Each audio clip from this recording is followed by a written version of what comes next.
দলগাঁও বিধানসভা সমষ্টিৰ পৰা আমাৰ বিৰোধী দলবিলাকৰ উমৈহতীয়া প্ৰাৰ্থী সম্ভাৱ্য প্ৰাৰ্থী আমাৰ আজিজুৰ ৰহমান ডাঙৰীয়া 90% ইতিমধ্যে কৈয়ে গৈছে, মাত্ৰ ঘোষণা কৰিবলৈ বাকী আছে।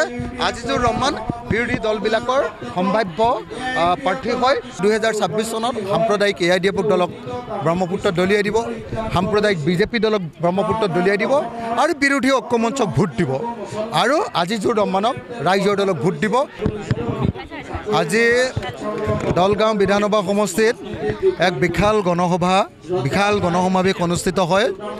ইয়াত আমি সমূহ ৰাইজে হাজাৰ হাজাৰ ৰাইজে সিদ্ধান্ত লৈছে যে 2026 চনৰ বিধানসভা নিৰ্বাচনত দলগাঁও বিধানসভা সমষ্টিৰ পৰা আমাৰ বিৰোধী দলবিলাকৰ উমৈহতীয়া প্ৰাৰ্থী সম্ভাৱ্য প্ৰাৰ্থী আমাৰ আজিজুৰ ৰহমান ডাঙৰীয়াক সকলোৱে ভোট প্ৰদান কৰিব।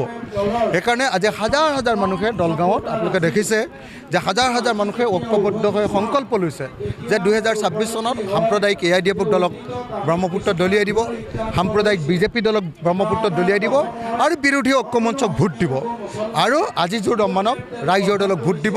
এই সিদ্ধান্ত গ্ৰহণ কৰিছে। গতিকে মই ৰাইজক সকলোকে ধন্যবাদ জ্ঞাপন কৰিছোঁ। আশা কৰিছোঁ যে 2026 চনত আমি দলগাঁও বিধানসভা সমষ্টিটোত আমাৰ আমচুৰ প্ৰাক্তন সভাপতি আজিজুৰ ৰহমানক নিশ্চয় জয়ী কৰাব পাৰে।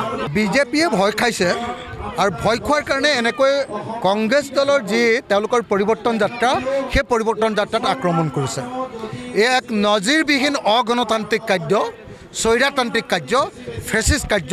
আৰু মই অসমৰ মুখ্যমন্ত্ৰীৰ ওচৰত দাবী উত্থাপন কৰিছোঁ, যদি চৰকাৰ আছে এনেকৈ বিৰোধী দল এটাৰ এনেকুৱা ধৰণৰ পৰিৱৰ্তন যাত্ৰাত এনেকৈ আক্ৰমণ কৰাটো, বাধা দিয়াটো এটা অত্যন্ত গৰ্হিত কাম হৈছে আৰু এই কাম বন্ধ কৰিবৰ কাৰণে মই চৰকাৰৰ ওচৰত দাবী উত্থাপন কৰিছোঁ। 100% নিশ্চিত, 100% নিশ্চিত। এতিয়া 90% ইতিমধ্যে কৈয়ে গৈছে, মাত্ৰ ঘোষণা কৰিবলৈ বাকী আছে। আজিজুৰ ৰহমান বিৰোধী দলবিলাকৰ সম্ভাৱ্য প্ৰাৰ্থী হয়। 2026 চনত তেওঁ দলগাঁও বিধানসভা সমষ্টিৰ পৰা নিৰ্বাচনত উঠিব আৰু আমি এই সমষ্টিৰ যিজন AIDFৰ বিধায়ক সাম্প্ৰদায়িক হিমন্ত বিশ্ব শৰ্মাৰ বন্ধু, তেওঁক আমি এইবাৰ ডেফিনেটলি এইবাৰ আমি পৰাজিত কৰিম। নাই, ইতিমধ্যে আমাৰ কংগ্ৰেছ দলৰ লগত চৰ্চা চলি আছে, আলোচনা চলি আছে আৰু ডেফিনেটলি আমাৰ দলৰ আজিজুৰ ৰহমানৰ কাৰণে এই সমষ্টিটো এৰি দিব। মই আপোনালোকক এটাই কথা ক'ব খোজোঁ যে যিমানবিলাক এনেকুৱা মিয়া খেদা, আমুক খেদা এই আন্দোলনবিলাক কৰাইছে, এইবিলাক হিমন্ত বিশ্ব শৰ্মা চৰকাৰে কৰাইছে। সেইকাৰণে আমি এটাই ৰাস্তা আছে যে 2026 চনত আমি সকলো হিন্দু মুছলমান যদি একলগ কৰিব লাগে আৰু যদি বিদেশী খেদিব লাগে, তেতিয়াহ'লে আমি সকলোৱে মিলি আমি BJPক হৰুৱাব লাগিব। BJPয়ে যোৱা 10 বছৰত 1676 জন মানুহকে বিদেশী হিচাপে খেদিব পাৰে। সেইকাৰণে BJPয়ে বিদেশীক খেদিব নোৱাৰে। যদি সঁচাকৈ BJPক খেদিব লাগে, তেতিয়াহ'লে আমি BJPক হৰুৱাব লাগিব, BJPক অসমৰ পৰা বহিষ্কাৰ কৰিব লাগিব আৰু তেতিয়াহে অসমৰ পৰা বিদেশীক বহিষ্কাৰ কৰাটো সম্ভৱপৰ হ'ব। মজিবুৰ ৰহমান হাৰিবই। মজিবুৰ ৰহমান ইতিমধ্যে হাৰিছে। দলগাঁৱতে জিকাৰ কোনো সম্ভাৱনা নাই।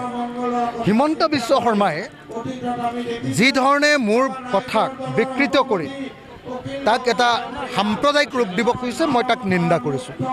মই কালি ছ'চিয়েল মিডিয়া ফেচবুকৰ জৰিয়তে হিমন্ত বিশ্ব শৰ্মাক নিন্দা কৰিছোঁ, গালি পাৰিছোঁ আৰু অত্যন্ত বেয়া ভাষাৰে গালি পাৰিছোঁ আৰু গালি পাৰি কৈছোঁ যে হিমন্ত বিশ্ব শৰ্মাই মুখ বন্ধ কৰিব লাগে। হিমন্ত বিশ্ব শৰ্মাই যি 2 নম্বৰী কথা কৈছে যে মই যেতিয়া কৈছোঁ যে অসমৰ মহিলাসকল যিসকলে আনৰ ঘৰত কাম কৰে, তেওঁলোকক মই ভাত ৰান্ধিবলৈ শিকাই দিম, তেওঁলোকক মই সকলোবিলাক খাদ্য ৰান্ধিবলৈ শিকাই দিম, লুচি আনিবলৈ শিকাই দিম, পৰঠা ৰান্ধিবলৈ শিকাই দিম, চাওমিন ৰান্ধিবলৈ শিকাই দিম, বিৰিয়ানী ৰান্ধিবলৈ শিকাই দিম আৰু অসমৰ প্ৰত্যেকটো কণ্টিনেণ্টেল ৰান্ধিবলৈ শিকাই দিম আৰু অসমৰ প্ৰত্যেকগৰাকী মহিলাক মই এগৰাকী পাৰদৰ্শী স্কিল্ড এগৰাকী ৰান্ধনীত পৰিণত কৰিম বুলি মই যি কথা কৈছিলোঁ, তেওঁক যি ধৰণে সাম্প্ৰদায়িক ৰূপ কৈছে, মই তাক নিন্দা কৰিছোঁ আৰু হিমন্ত বিশ্ব শৰ্মাক মই চেলেঞ্জ কৰিছোঁ যে এনেকুৱা সাম্প্ৰদায়িক কথা বন্ধ কৰক আৰু নহ'লে হিমন্ত বিশ্ব শৰ্মাই এইবাৰ 2026 চনত ব্ৰহ্মপুত্ৰত উঠি যাবলৈ সাহস হ'ব।